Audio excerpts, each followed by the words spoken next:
So moving on to 1987's A Nightmare on Elm Street 3 Dream Warriors, what was the audition process like for Elaine? And did you know at the time that well, it sounds like you did know it was a nightmare film, but what was the audition process like?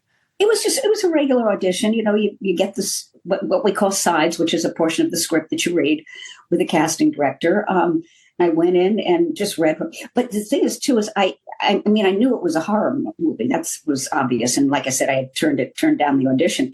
But I had no idea it was what it was. None. Totally clueless.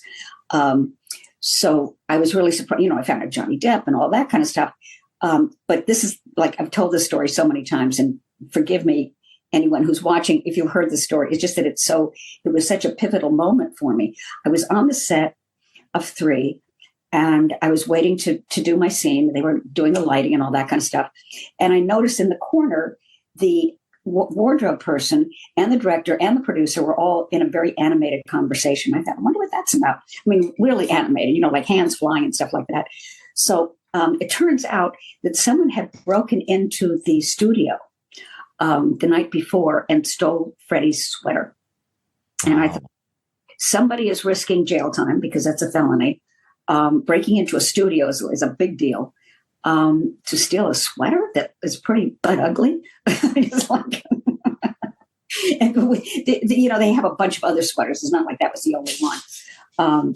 But I kind of like sat in my chair and I went, oh, wait, I think that this is important. I think I've stumbled onto something that's really important. So that was the beginning of really beginning to understand this. And then I didn't see 3 and 4 for quite a while after they were released, and saw 4.